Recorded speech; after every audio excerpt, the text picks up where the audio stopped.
Hello friends, आपका अपना YouTube channel the polytechnic classes में स्वागत है। तो आज हम लोग एडवांस कम्युनिकेशन के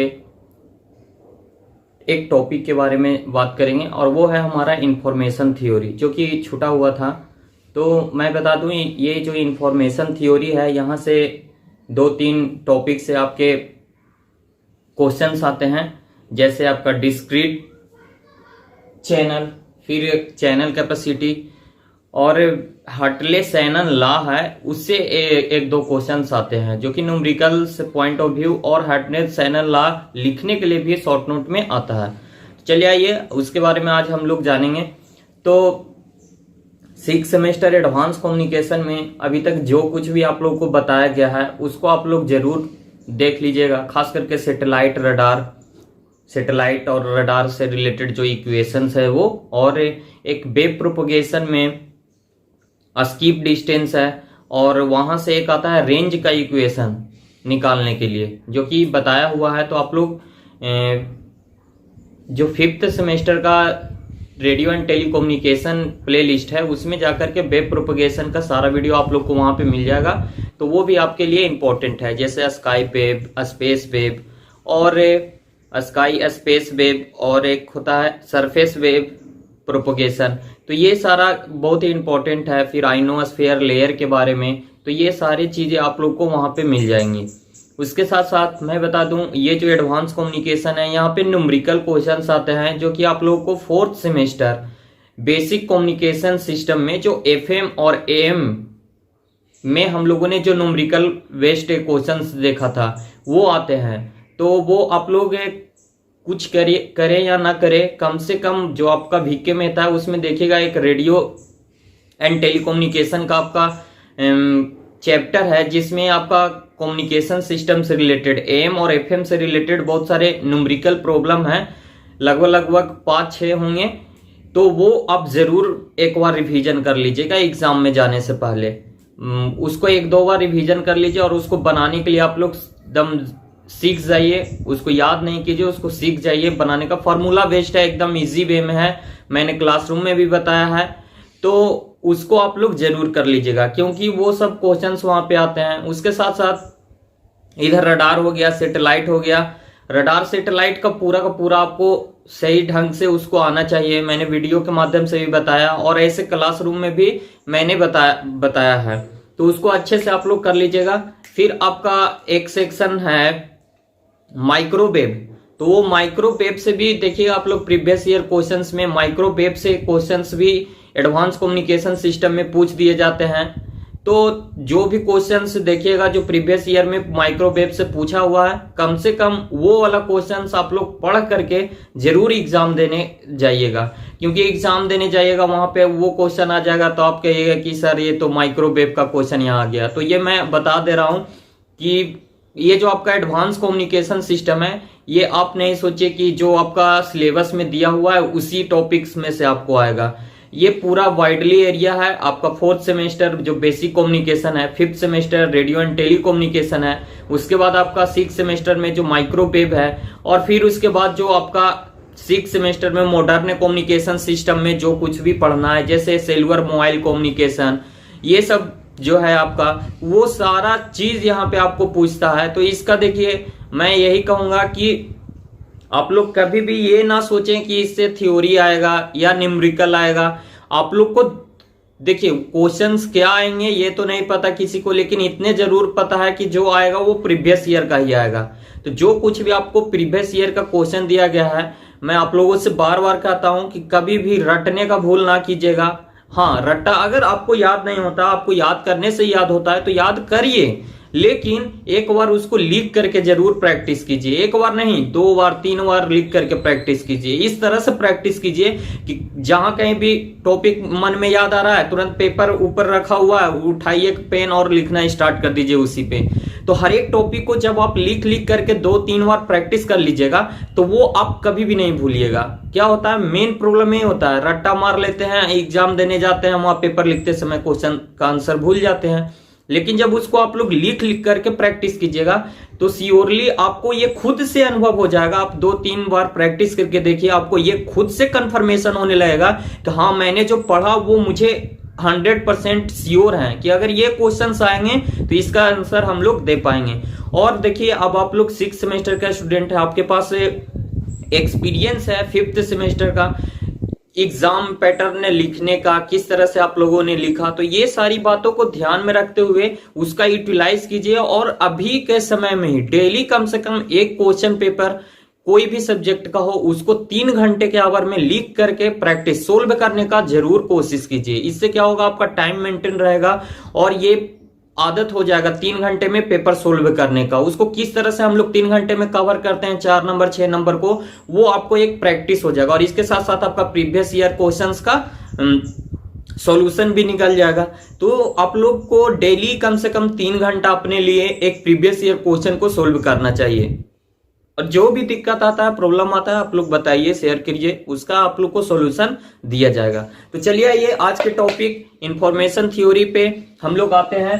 तो ये इंफॉर्मेशन थ्योरी क्या होता है, इंफॉर्मेशन क्या होता है, तो कोई भी मीनिंगफुल डेटा को हम लोग क्या कहते हैं, इंफॉर्मेशन कहते हैं। ये जो हमारा टेलीकम्युनिकेशन सिस्टम में है तो उसमें क्या होता है, सिग्नल को हम लोग वन पॉइंट से दूसरे पॉइंट पे ट्रांसमिट करते हैं, रिसीव करते हैं, और वही सिग्नल हमारा क्या करता है, तो ये इंफॉर्मेशन कैरी करने का वर्क करता है। तो इसी इंफॉर्मेशन थ्योरी पे उसका कितना कैपेसिटी होता है वगैरह, ये सब चैनल कैपेसिटी, ये सब के बारे में हम लोग जानेंगे। तो चलिए ये सबसे पहले है डिस्क्रीट चैनल। ये क्या होता है, डिस्क्रीट चैनल क्या होता है, इसके बारे में जाने। तो ये डिस्क्रीट चैनल क्या है, तो one of the most common method for specified the constant of information in A discrete message. Discrete message is to take the logarithm of the probability of occurrence of message। देखिए ये जो discrete channel है इसमें क्या होता है, तो एक कांस्टेंट लिया जाता है इंफॉर्मेशन का एक कांस्टेंट को डिनोट किया जाता है, स्पेसिफाई कांस्टेंट, और वो क्या होता है, तो वो कितना उसमें इंफॉर्मेशन है उसकी प्रोबेबिलिटी पे डिपेंड करता है। ठीक है, तो मैसेज में कितना मतलब कि इंफॉर्मेशन है उसके प्रोबेबिलिटी पे डिपेंड करता है। इन दस इंफॉर्मेशन को हम लोग आई से डिनोट कर रहे हैं और इसको इक्वेशन के टर्म में लिखते हैं I equal to log 1 by P, जहां पे पी क्या है, तो प्रोबेबिलिटी को डिनोट कर रहा है। ठीक है, आई बराबर ये 1 बाई पी को पी के रूप में डिनोट करते हैं, तो ये क्या हो जाता है, आई बराबर माइनस लॉग पी। ठीक है, where P is the probability of occurrence of the message. उसमें कितना इंफॉर्मेशन हो सकता है, मैसेज हो सकता है, डेटा हो सकता है, उसकी प्रोबेबिलिटी को ये पी डिनोट कर रहा है। उसके बाद कह रहा है कि if 2 is used the base of log के बेस में अगर हम लॉग का बेस 2 यूज करते हैं तो उस इंफॉर्मेशन का जो आपका होता है टर्म में, उसका यूनिट जो होता है वो क्या होता है, बिट होता है। ठीक है, बिट होता है। और जब इसी को हम लोग नेचुरल बेस यूज करते हैं, नेचुरल बेस क्या है, तो log का 10 है जो नेचुरल बेस कहलाता है, तो it is used then unit term as nit. तो जब हम लोग log 10 के रूप में वैल्यू लेते हैं तो उस समय जो हमारा यूनिट होता है वो क्या होता है, नीट होता है। तो ये पॉइंट्स हैं जो कि आपके ऑब्जेक्टिव क्वेश्चंस में आते हैं यहाँ से, तो ये आप लोग याद रखिएगा। ये बिट कब, जब log में बेस 2 लिया जाए तब, और log में बेस नेचुरल बेस 10 है जो कि लिया जाता है, तो उसी को हम लोग क्या कहते हैं, नीट कहते हैं। उसके बाद कह रहा है कि for decimal log base the unit is called dit. उसके बाद है equation i equal to minus log P. ये जो हमारा इक्वेशन है i equal to minus log P gives a ये क्या मेजर करता है आपका, तो give a measure of information for occurrence of a single event. एक सिंगल इवेंट में कितना हमारा इंफॉर्मेशन हो सकता है उसको ये शो करने का वर्क कर रहा है, ये i equal to minus log P. तो चलिए आइए इसके आगे हम लोग देखते हैं एक न्यूमेरिकल, इसी वाले फॉर्मूला पे बेस्ड एक न्यूमेरिकल क्वेश्चंस आते हैं जो, तो चलिए आइए उसको हम लोग देखते हैं कि वो न्यूमेरिकल को किस तरह से हम लोग सोल्व करते हैं। तो चलिए आइए हम लोग डिस्क्रीट सिग्नल को एक एग्जाम्पल के द्वारा समझते हैं कि किस तरह से इसका हम लोग निकालते हैं। फॉर एग्जाम्पल कह रहा है कि if a signal contains 2 symbols A और बी, मान लिया जाए कोई सिग्नल है जिसमें 2 सिंबल हैं ए और बी, और एंड ईच हैविंग प्रोबेबिलिटी अकरनेस, तो उसकी प्रोबेबिलिटी क्या है, तो एक ए वाले सिंबल के लिए हम लोग प्रोबेबिलिटी ए ले रहे हैं और बी वाले सिग्नल के लिए प्रोबेबिलिटी बी ले रहे हैं रिस्पेक्टिवली। ठीक है, तो the information content with this symbol is, तो वही पूछ रहा है कि ये जो हमारे सिंबल हैं उसमें कितने इंफॉर्मेशन कंटेंट हो सकते हैं। तो इसको हम लोग कैसे, अभी हम लोगों ने फॉर्मूला से देखा, डिस्क्रीट वाले फॉर्मूला में क्या देखा कि हमारे दो सिग्नल हैं, तो एक सिग्नल का इंफॉर्मेशन आई इक्वल टू देखे थे, आई इक्वल टू क्या हो रहा था, तो हमारा लॉग पी ए 1y ये हो रहा था, log 1y P A probability ले रहे थे, लॉग 1y प्रोबेबिलिटी ले रहे थे। इसी को अगर इसको ऊपर किया जाए तो ऊपर कर रहे थे तो क्या हो रहा था हमारा, माइनस लॉग पी ए हो रहा था। तो इसी तरह से यहाँ पे देखिए लिखा हुआ ये और ये दोनों सिंबल्स के लिए, ठीक है।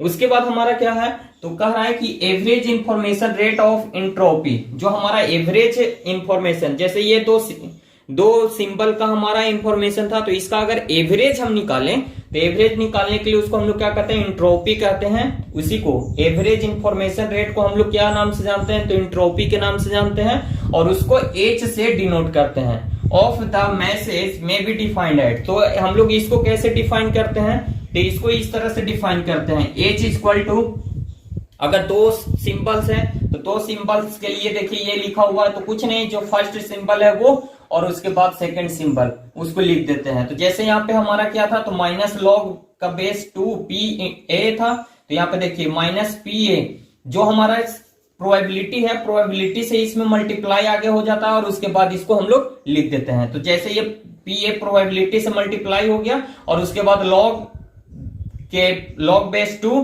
पी ए ये प्रोबेबिलिटी आपका, फिर उसी तरह से ये सेकंड वाले सिंबल का, तो यहाँ पे ये लिख दिए। फिर ये आपका क्या है, तो ये आपका एक फॉर्मूला है, तो इसको आप लोग नोट कर, मतलब कि इसको आप लोग याद रखिएगा, क्योंकि इस पे आपको न्यूमेरिकल क्वेश्चंस भी आएगा और ये न्यूमेरिकल क्वेश्चंस को ही हम लोग सोल्व करेंगे। तो देखिए इसको एक और टाइप से क्या लिख सकते हैं, इसको हम लोग 1y पी ए के रूप में अगर लिखें तो ये क्या हो जाएगा, तो ये हो जाएगा, ये हमारा नेगेटिव है जो कि पॉजिटिव में कन्वर्ट हो जाएगा, और ये हो जाएगा पी ए लॉग का base 2 1y P A plus, ये भी प्लस हो जाएगा, और ये हो जाएगा पी प्रोबेबिलिटी ऑफ बी, और ये लॉग का बेस 2 और ये 1y पीवी बीट पर सिंबल। तो ये ही आपका ये इंपॉर्टेंट फार्मूला था आपका डिस्क्रीट सिग्नल वाले के लिए। तो ये फार्मूला आप लोग याद रखेगा और इसी पे बेस्ड चलिए ये अब हम लोग न्यूमेरिकल बनाते हैं। तो एक न्यूमेरिकल है, इसी पे बेस्ड एक न्यूमेरिकल एग्जांपल के रूप में दो न्यूमेरिकल आप लोग को बता रहा हूं, और सेम टू सेम वही वाला न्यूमेरिकल, उसी तरह का न्यूमेरिकल आपको आएगा, तो आपको उसको बनाने आना चाहिए और सोल्व करने आना चाहिए। तो इसको आप लोग ध्यान से देखिएगा और इसको आप लोग जरूर माइंड में रखिएगा, क्योंकि ये क्वेश्चंस वहां पे आते हैं। ये आपको शॉर्ट नोट में आ सकता है या फिर 4 नंबर क्वेश्चंस में आपको पूछ सकता है डिस्क्रीट सिग्नल चैनल के बारे में, डिस्क्रीट सिग्नल के बारे में, डिस्क्रीट सिग्नल इंफॉर्मेशन के बारे में। तो ये आप लोग ध्यान में रखिएगा, ये फार्मूला और ये एग्जांपल्स, ठीक है। और इसके पहले जो आपको थ्योरी बताया वो आप लोग ध्यान में रखिएगा। ये क्वेश्चंस हमेशा आते हैं, आप लोग प्रीवियस ईयर क्वेश्चंस में इसको देख सकते हैं।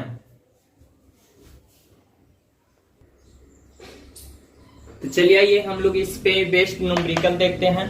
तो ये जो न्यूमेरिकल है, देखिए न्यूमेरिकल में क्या दिया हुआ है और क्या हमें फाइंड आउट करना है।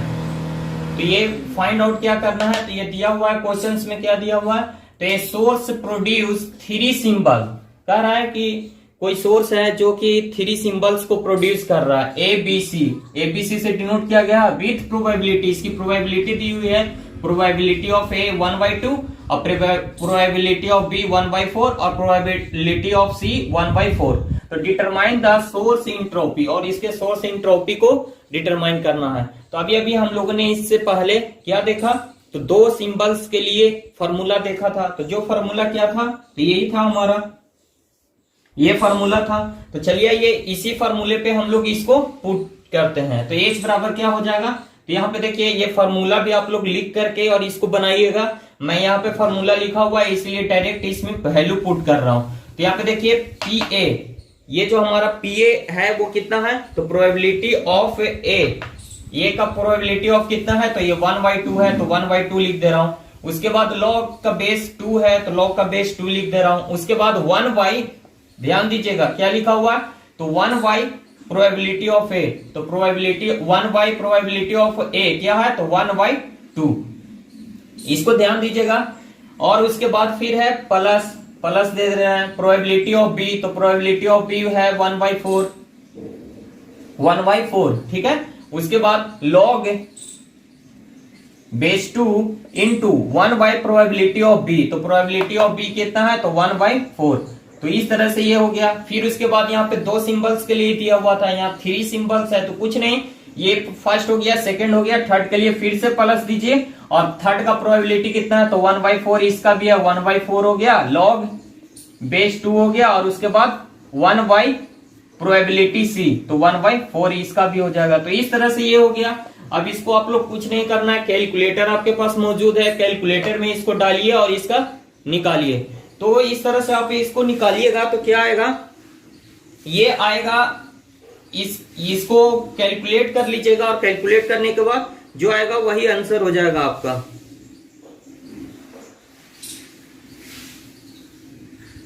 देखिए ये 1/2 इंटू इसका वैल्यू 1 आएगा शायद, और ये प्लस हो गया 1/4 इंटू इसका वैल्यू 2 आएगा, और प्लस ये 1/4 इंटू ये भी तो वही वैल्यू है, तो इसका वैल्यू 2 आएगा।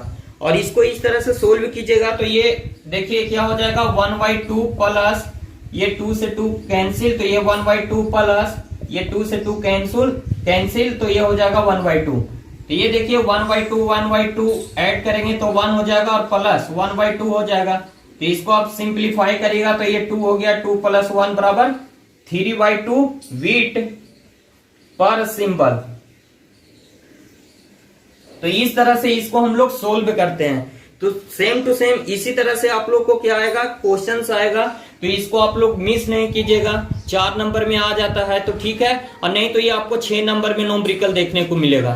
तो ये देखिए बहुत ही इंपॉर्टेंट है, इसमें आपको कुछ नहीं करना, ये इतना इजी है ये बनाना, ये आप सोच भी नहीं सकते। सिर्फ कैलकुलेटर का हेल्प लेना और ये बना देना है, और इससे आपको 6 नंबर मिल जाएंगे। तो इसको आप लोग ध्यान में रखिएगा, ये न्यूमेरिकल्स हमेशा आते हैं, आप लोग देख लीजिए प्रीवियस ईयर क्वेश्चंस में आपको देखने को मिल जाएगा। तो न्यूमेरिकल देखिए मैं तो यही सजेशन दूंगा कि अगर आप लोग न्यूमेरिकल पे कमांड रखते हैं, तो ये जो पेपर है एडवांस कम्युनिकेशन, इसमें जितने नंबर के आप लोग 70 नंबर के होते हैं, तो उसमें 70 का 70 नंबर आ सकता है। क्योंकि कभी कभी ऐसा होता है कि आप लोग को एक थ्योरी जैसे और में करके क्वेश्चंस रहता है, तो एक थ्योरी दिया हुआ रहेगा और में न्यूमेरिकल, और इसी तरह से आपको सारे क्वेश्चंस में और में न्यूमेरिकल मिल जाएंगे। तो मैं आप लोग से कहूंगा कि जो न्यूमेरिकल पे कमांड बना सकते हैं वो न्यूमेरिकल पे जरूर कमांड बना करके रखें, और जितने भी न्यूमेरिकल हर एक चैप्टर से हैं उस पे केयर करके रखें, क्योंकि ये न्यूमेरिकल जो है आपको पूरा का पूरा नंबर दिला सकते हैं। तो चलिए ये इसी पे बेस्ड एक और क्वेश्चन है, उसको हम लिख देते हैं, इसको आप लोग बना लीजिएगा, ठीक है। तो ये भी इजी है, कुछ नहीं, आपका प्रोबेबिलिटी ऑफ सिंबल दिया हुआ है और उसको एंट्रोपी फाइंड आउट करना है। तो ये क्या है, तो ये ए बराबर इसमें क्या है, तो इसमें दिया हुआ है क्वेश्चंस में प्रोबेबिलिटी दिया हुआ है ए बराबर 1/2, और बी बराबर दिया हुआ है 1/4, और सी बराबर दिया हुआ है 1/8, और डी बराबर दिया हुआ है 1/8। तो ये 4 सिंबल्स का प्रोबेबिलिटी आपको दिया हुआ है, और इसको एंट्रोपी निकालना है। तो इसको निकालिएगा, कैलकुलेट करिएगा, आंसर 7/4 आएगा, ठीक है। तो इस तरह से इसको सोल्व कर लीजिएगा।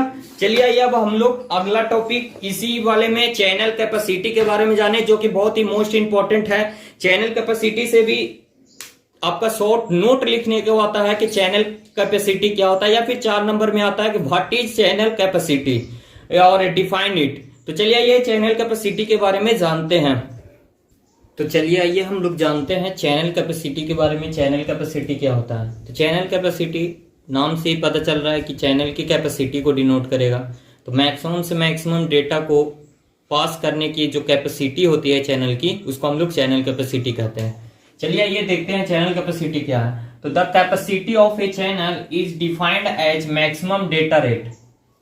The capacity of a channel is defined as maximum data rate that can be supported by channel with minimum probability of error।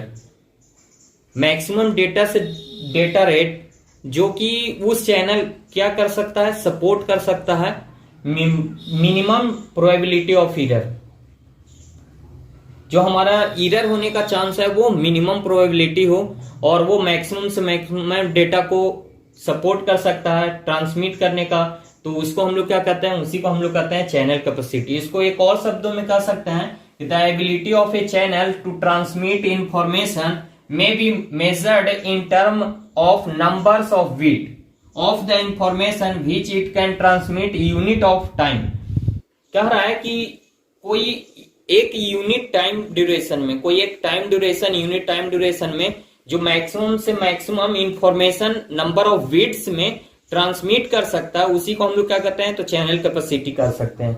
दस the capacity channel this given by, इसको हम लोग एक फॉर्मूला के द्वारा डिनोट करते हैं, और वो क्या, तो capacity equal to limit T हो गया time duration infinite 1/t log 2 nt, जहां पे nt क्या है, तो nt is the number of law signal sequence in duration of time.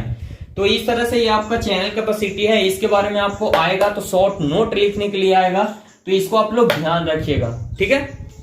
तो चलिए आइए अब हम लोग इसी पे बेस्ड एक ये नहीं, हाँ ये हो गया आपका चैनल कैपेसिटी, ये आएगा तो आपको शॉर्ट नोट में लिखने आएगा, तो इसका स्क्रीनशॉट ले लीजिए या फिर पीडीएफ आप लोग को शायद मिला हुआ है ग्रुप में, तो वहां से देख लीजिएगा। तो ये जो है ये आएगा और इसी को आपको डिफाइन करने के लिए आएगा कि व्हाट इज चैनल कैपेसिटी, तो ये आप लोग शॉर्ट नोट के लिए ध्यान रखिएगा। और चलिए आइए अब हम लोग जानते हैं हटले-सैनन लॉ, एक लॉ है हटले-सैनन लॉ जिसपे बेस्ड न्यूमेरिकल क्वेश्चंस आते हैं। तो चलिए हटले-सैनन लॉ के बारे में जाने और इसके बेस्ड पे जो न्यूमेरिकल आता है उसको सॉल्यूशन कैसे करते हैं उसके बारे में जाने।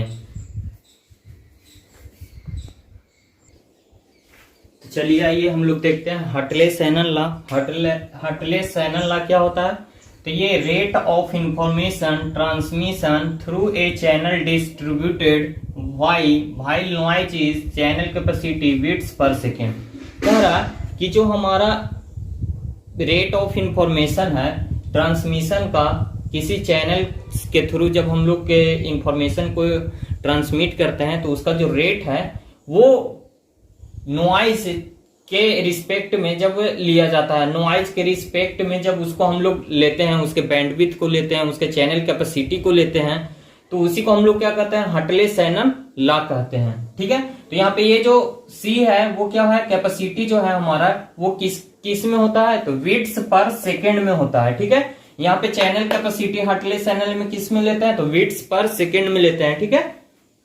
तो यहाँ पे C क्या है, तो चैनल कैपेसिटी है, और इसको कैसे डिनोट करते हैं, तो इसको इस तरह से डिनोट करते हैं। C बराबर क्या होता है, तो B log 2 into 1 plus SN ratio bits पर सेकेंड, जहां पे क्या है, B क्या है, तो बैंडविड्थ है, चैनल का बैंडविड्थ है, और SN क्या है, तो signal to noise power ratio है, ठीक है।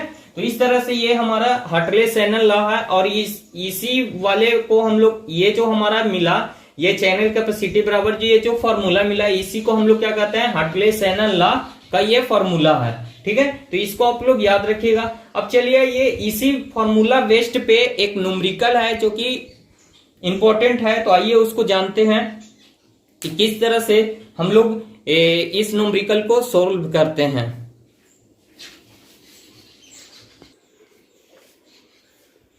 तो चलिए आइए हम लोग देखते हैं इस पे बेस्ड कैसे न्यूमेरिकल आता है। तो यही आपका न्यूमेरिकल है जो कि है इस पे बेस्ड है। देखिए ये देखने में इतना लंबा चौड़ा लग रहा है लेकिन है कुछ नहीं, तो आप लोग ध्यान से इसको देखिएगा, इसमें 2-3 क्वेश्चन छुपे हुए हैं। तो चलिए आइए देखते हैं। कह रहा है कि ये ट्रांसमिशन चैनल हैज बैंडविड्थ, एक ट्रांसमिशन चैनल है जिसका बैंडविड्थ कितना दिया हुआ है, तो 4 किलो हर्ट्ज दिया हुआ है, और इसका signal to noise ratio power कितना दिया हुआ है, तो 31 दिया हुआ है। उसके बाद ये क्वेश्चन पूछ रहा है कि how much should the bandwidth be in order to have same channel capacity. ये जो दिया हुआ डेटा, इसका जो चैनल कैपेसिटी है वही चैनल कैपेसिटी पे कोई एक और सिग्नल है, वो क्या कह रहा है कि if SN ratio is reduce 15, तो इसका क्या होगा, मतलब कि सिग्नल टू नॉइज रेशियो इसको अगर घटा दिया जाए तो क्या होगा इसका नॉइज पावर।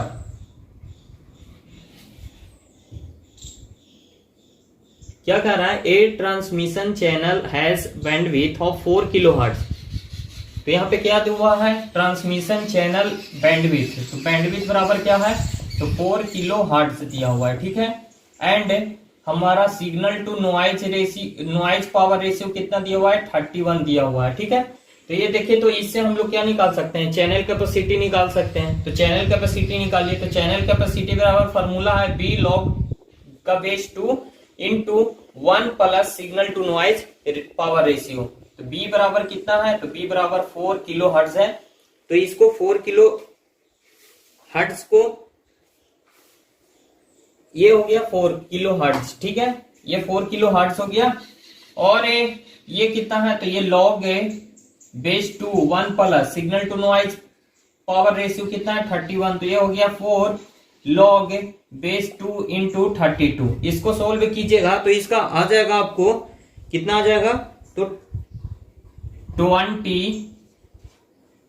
तो देखिए ये 20, ये क्या था हमारा चैनल कैपेसिटी, बैंडविड्थ क्या था, किलो में था, तो ये हो गया 20 किलो, ठीक है, बिट्स पर सेकंड। ये आ गया हमारा क्या, तो ये चैनल कैपेसिटी आ गया। अब इसी चैनल कैपेसिटी के कह रहा है कि सेम चैनल कैपेसिटी पे how much should the bandwidth to be in the same channel capacity if the जो आपका सिग्नल टू नॉइज रेशियो है वो कितना रिड्यूस करके हो जा रहा है, तो 15 हो रहा है। क्या हो रहा है, पूछ रहा है कि how much should be bandwidth, bandwidth का वैल्यू पूछ रहा है, ठीक है। और वो सिग्नल, ये जो कैपेसिटी है, चैनल कैपेसिटी है, वो इसी चैनल कैपेसिटी पे क्या पूछ रहा है, तो सिग्नल का बैंडविड्थ पूछ रहा है। और जो हमारा सिग्नल टू नॉइज रेशियो है वो कितना रिड्यूस हो करके हो जा रहा है, तो 15 हो जा रहा है। तो चलिए बैंडविड्थ निकालने के लिए क्या करेंगे, तो हमारा अभी हम लोग फॉर्मूला देख रहे हैं क्या है, तो कैपेसिटी बराबर B log base 2 into 1 plus signal to noise power ratio. ये हमको पता है। यहां से हमको क्या कह रहा है कि सिग्नल टू नॉइज रेशियो जो है, ये कैपेसिटी जो है वो क्या है, तो सेम टू सेम वही वाला कैपेसिटी है, चैनल कैपेसिटी है। तो चैनल कैपेसिटी अभी हम लोगों ने निकाला, तो कितना है 20 किलो बिट्स पर सेकेंड। तो यहाँ पे आइए, चैनल कैपेसिटी के जगह पे क्या लिख सकते हैं, 20 इंटू किलो में है तो 10 टू पावर किलो होता है क्यूब, ठीक है। उसके बाद इक्वल टू क्या हो जाएगा, हमको बैंडविड्थ का वैल्यू निकालना है, बैंडविड्थ का वैल्यू निकालना है, तो बैंडविड्थ को ऐसे ही रहने दीजिए, बी लॉग बेस 2 और signal to noise ratio 1 plus signal to noise ratio हमारा कितना डिक्रीज होके हो जा रहा है, तो 15 हो जा रहा है, तो 1 प्लस ये हो गया 15, ठीक है।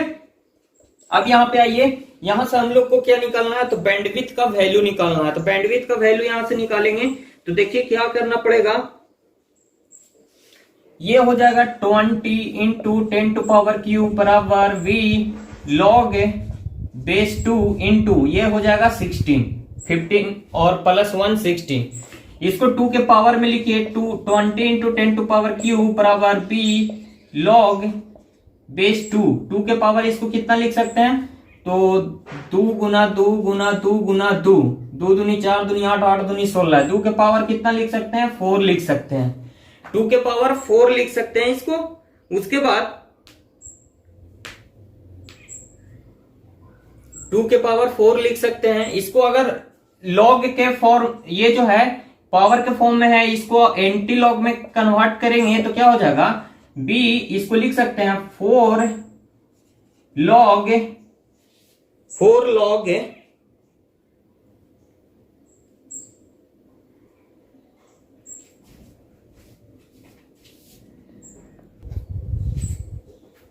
तो देखिए b लॉग ये 2 के पावर 4 है, तो इस देखिए यहाँ पे लॉग 2 के पावर 4 का इसका वैल्यू कितना हो जाएगा, आप लोग कैलकुलेटर्स के हेल्प से देख लीजिएगा, इसका वैल्यू क्या हो जाएगा, 4 हो जाएगा, इसका वैल्यू 4 हो जाएगा। तो ये 4 से ये देखिए 5 बार में कैंसिल हो जाएगा, तो क्या हो जाएगा हमारा बैंडविड्थ इक्वल टू हो जाएगा 5 kilo hertz. 10 to power Q को हम लोग किलो लिख सकते हैं, तो यहां से ये बैंडविड्थ क्या हो जाएगा हमारा 5 किलो हर्ट्ज, ठीक है। ये बैंडविड्थ अब 5 किलो हर्ट्ज हो गया। ये 2 क्वेश्चन सोल्व हो गया। अब एक इसमें क्या कर रहा है कि what will be signal power required if the bandwidth is reduce 3 kilo hertz. अब कह रहा है कि हमारा जो बैंडविड्थ है वो चेंज हो जा रहा है कितना से, 3 किलो हर्ट्ज से, और तब हमारा सिग्नल टू नॉइज जो पावर है वो कितना होगा, तो सिग्नल टू नॉइज पावर कितना होगा ये हमको फाइंड आउट करना है। तो ये देखिए, आइए हमको सिग्नल टू नॉइज कितना होगा वो फाइंड आउट कैसे होगा। तो यहाँ पे देखिए, इसके लिए हमको बैंडविड्थ कितना लेना है, तो 3 किलो हर्ट्ज। तो यहाँ पे अभी हम लोग चैनल कैपेसिटी बराबर क्या होता है, B log base 2 into 1 plus signal to noise power. Ratio, ठीक है। तो यहाँ पे हमको सी चैनल की कैपेसिटी इसके लिए कितना लेना है, तो 3 किलो हर्ट्ज लेना है, तो 3 लिख दिए। अब किलो हर्ट्ज है तो इसको रहने दीजिए। हमारा कैपेसिटी भी क्या है, तो हमारा कितना कैपेसिटी आया था, चैनल कैपेसिटी फर्स्ट बार में इसको कैलकुलेट किए थे, तो हमारा चैनल कैपेसिटी आया था 20 किलो बीट पर सेकेंड, ठीक है, 20 किलो बीट्स पर सेकेंड। तो हमारा क्या है चैनल कैपेसिटी, हाँ यहाँ पे चैनल कैपेसिटी कितना हो जाएगा, तो ये हो जाएगा 20, और बैंडविड्थ भी हमारा किलो में है तो इसको 20 रहने दीजिए। बैंडविड्थ है हमारा कितना 3 हमको इसके लिए लेना है, तो ये 3 हो गया। और ये log 2 into 1 plus signal to noise हमको पावर रेशियो निकालना है, तो इसको ऐसे ही रहने देते हैं। तो इस तरह से हमारा ये इक्वेशन हो गया। अब इसको हम लोग सोल्व करते हैं, तो इसको सोल्व कीजिए। तो सोल्व करने से क्या होगा, यहाँ पे 20 है, इसको 3 इधर मल्टीप्लाई में है, इक्वल के इधर साइड लाएंगे, डिवाइड में हो जाएगा, तो ये हो जाएगा log base 2 into 1 plus signal to noise ratio, ठीक है। उसके बाद अब इसको देखिए कैसे कैलकुलेट कर सकते हैं, तो इसको हम लोग क्या लिख सकते हैं,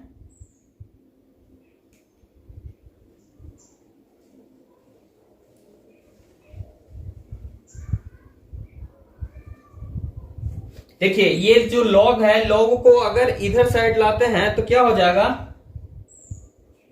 ये हो जाएगा 20 का power 20/3 equal to 1 plus signal to noise ratio, कुछ इस तरह से। और इसका वैल्यू कैलकुलेट कीजिएगा कैलकुलेटर में, तो इसका वैल्यू आ जाएगा 101.59 equal to 1 plus signal to noise ratio.